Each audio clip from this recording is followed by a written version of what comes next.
water is such a very important part of our life. It is absolutely necessary for health and well-being. The question is, where should you get your water? Should you get it from the city? Should you get it from surface water, such as a spring? Should you get it from a well? How about the sky? Or perhaps a combination of these things.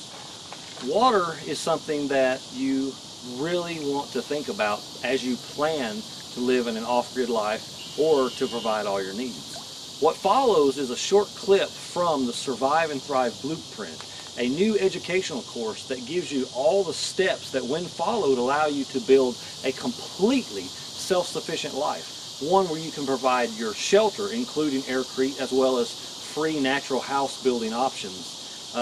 It provides everything that you need to know about energy, security, food systems that can produce all that you need to subsist, money systems or income that allow you to provide for the necessities of life. And how about luxuries, those things that you need to make your heart sing, those things that really make life worth living and give it that little special something. You see, these are all survival needs as far as I'm concerned.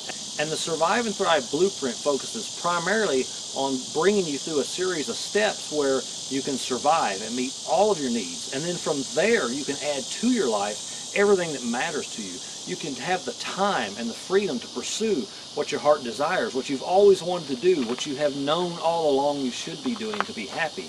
And from this, you're able to bring in everything into your life that will allow you to thrive and live that amazing life that you've always wanted. So if this kind of thing interests you, be sure to click the subscribe button as well as click the notification bell so that you can be notified when more content becomes available. Also, click the link below in the description if you want to find out more about the Survive and Thrive Blueprint. Water catchment in its most basic form is often a roof, a gutter, and a tank. In the case of this particular area where extremely little water falls, there's no water purification. The water goes directly into the tank, and it is certainly much more advisable to have some kind of sediment filter or even preferably a first flush filter to get rid of the bird poop, the dust, and the other trash that may be up on the roof when it starts to rain, to just dispose of that little bit of water. And you know, also it's best, because of bird poop and whatnot on your roof, that you make sure that you do use a UV filter as well as a series of filters to clean up your water to make it potable and drinkable. Now, my preferred method, just because it's the way I learned it, to calculate the amount of roof area that you need, to multiply the number of feet by 12 to convert it to inches, and then I multiply that by the number of inches in a year, but not the maximum number of inches, rather the minimal number of inches that we'll get in a year, and divide that by 231, because there's 231 cubic inches in a US gallon of water, and that will give you the number of gallons of water you can catch in a year. And while it's not always necessary to have enough tanks to catch all of that if you're living there and using that water, it ultimately, I think, is important to have enough tanks to catch that much water, because you want to be able to store every bit of it, especially in a heavier rain year, or, you know, in a case of a rare flash flood event. And when you're living off of catchment water, you have to adjust your lifestyle to work with whatever water you have, and you have to become very water conscious and use water saving fittings. Now, that being said, you can certainly use bore water, that is well water, and well water is a you know, it's pretty questionable in quality, especially with today's agriculture. It can be full of nitrates and poisons, and you know, in all honesty, I really prefer rainwater, because even on the worst day, I think that rainwater is still cleaner and easier to clean up than well water is. But certainly have your well water tested and make sure you have the appropriate filtration for your well water as well. Don't just assume that because it's out of the ground, because it looks good, or because it tastes good, that it is good. Always, always, always check. So you have to make the decision yourself ultimately what you're going to do, or it's obviously ideal to have a combination of the two. In the case of this location, it's honestly very salty water. There's a lot of magnesium salt in the water, and that makes the groundwater unusable for gardening. Now, that means that in order to garden and grow fruit trees, we have to have enough rain catchment to catch at least 16,000 gallons of water per year in addition to our household use. And that's a very minimal amount of water. That figure is a very minimal amount for growing just the basic fruit trees that we want to grow. We'll put in permaculture swales to concentrate and soak as much water as we can into the ground. We will use our gray water and perhaps even our cleaned up water after we go through a constructed wetlands. We may even use that cleaned up black water to water the trees so that we waste nothing. Now, you have to consider every possible need for water if you're going to do a rain catchment. But a well, certainly, if it's good water, if you even have an aquifer, unlike this area, there's not technically an aquifer here. So if you get yourself into a situation where you don't have an aquifer, then rainwater is your absolute best option. And I can tell you this too, you don't have to build a roof. You can get something called a containment liner that's used by the oil field industry, very cheap, much cheaper than regular pond liners. And you can use this material, and you can have it sewn into, or created and heat welded into circle shapes and square shapes as well. But it makes a really, really good catchment, and it comes in many colors. You can just simply lay it on the slope of the ground, and you're able to come up with your own water catchment, perhaps as much as an acre or more. And then you simply use a sump pump, and you pump that water into a place that can be used whenever that water becomes available. And that's probably what we're going to do on this location, is take about an acre of water and concentrate it into a very large storage tank. Now, storage tanks are another subject altogether. The cheapest storage really and truly is going to be a ferro-cement water tank, because with ferro-cement you're able to build a very large catchment without spending a great deal of money. It's not uncommon for plastic tanks to cost $1.40 or more per gallon of storage. Here's a old windmill well that actually does have water in it year-round, so we do have our salty groundwater available here. And there's other options when you get into dealing with wells, whether you're going to have a submersible pump or a jet pump. And there's very expensive pumps available for solar power if you're going off-grid. And I really don't recommend the expensive solar pumps, because honestly, inverters are so cheap now and batteries are quite reasonable. I think that you're really much better off just getting a good inverter and using that inverter and a battery to occasionally run the pump for a short period of time each day and pump several hundred gallons of water up into a large storage tank. It's much more financially efficient that way. And in our case, we have a pretty shallow well, and a submersible rebuildable well pump was not expensive at all.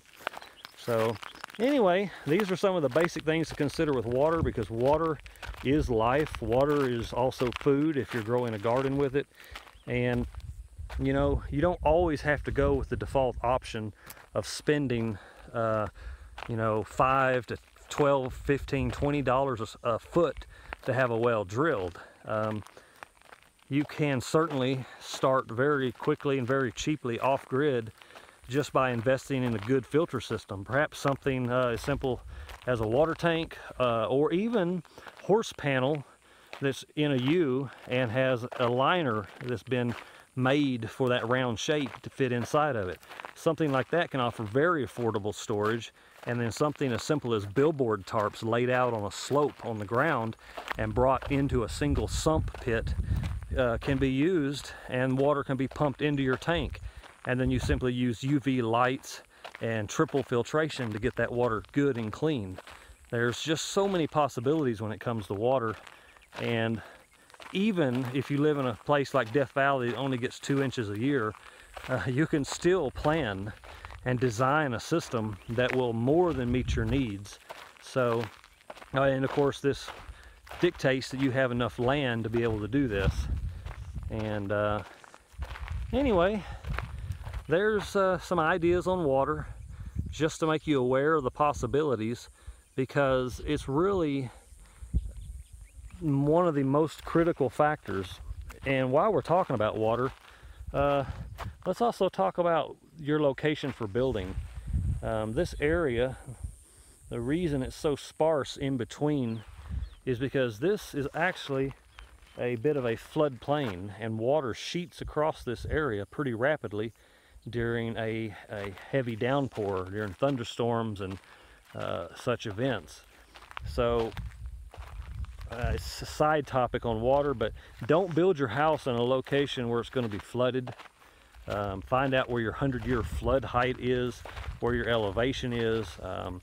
You know, talk to your county extension office, talk to the locals and find out what the depth and height or the elevation of the 100-year flood is, and look at the maps in your area, and then just observe your land and make sure that you don't ever put your house in a flood zone, because you know, you can see here the water moves so fast it's washed away everything but the gravel. And if you had a house here, water rushing this fast would brush up against the side of the house and push up and probably fill your house with water. So definitely something to avoid. And while not necessarily a topic on drinking water, although it could be, this would certainly be a good spot to build a swell and a sump pit to collect a great deal of water just off of the ground. You know, don't ever drink water that's come directly off the ground, or probably even directly off your roof, because there could be bugs and poop in it. There was an old cowboy that I met in this area, and he talks about how when he was a kid they built a large cistern and then put their house on top of it and had a well inside their house, which always gave them good, clear, cold drinking water. But what was especially unique about it is that they just simply took the water running off the landscape, and then using a little cement they created a 1-foot mound that ran a couple 100 feet to either side of their house, and they would concentrate all that water running across the land during heavy rain events, and then it would sink down into another 500-gallon septic tank that was full of sand, and then the water would be drawn out of the bottom of that tank and used to fill their cistern. So, you know, that worked pretty well to have a nice big sand pre-filter. Not so different than what some people advocate even for surviving in the wilderness, is a biological sand filter. And you know, your options are limitless. It's just all about planning. It's all about being prepared. It's all about considering what you're going to be up against and making sure you take everything into account. Now, if you're storing water in tanks, there's something that I have to mention here that a lot of people don't consider. If you run pipes between your tanks and you get hard freezes in your area, those pipes will bust and you'll lose your water, which could be a very bad thing if you're using rainwater. Now, another factor here, they've reintroduced brown bear to the area, and so brown bear have begun to find little drips and leaks around the bases of tanks, and then proceed to tear off the pipe and valve that comes out of the tanks, and just to get a drink of water. So in all honesty, and for safety's sake, never keep all of your water in one tank. Preferably have a separate tank that you pump your daily use water into, so that once it's gone for the day, you're finished and you don't accidentally waste all of your water. And I would honestly just plug the bottom tank outlet in most cases, and I would simply put a small pump in each one to pump water out of the tanks. And I know that's a bit more expensive, but it's also a safety guarantee that no matter what, you're not going to lose your livelihood, basically your water for the year. Now obviously if you're on a well, people tend to treat wells as a limitless resource, and they just continuously waste water and leave the sink running because they seem to have an unlimited resource. But if you have clean water, I certainly would encourage you to not do that either, because there's getting to be much less fresh and good water in this world. Gas fracking has destroyed the water well at our other place in Tyler. It has now suddenly gone from perfect water to being acidic, having lead in it, and because of a golf course, it even is showing traces of pesticides in the water. So, you know, if you have well water, be respectful of it and treat it well.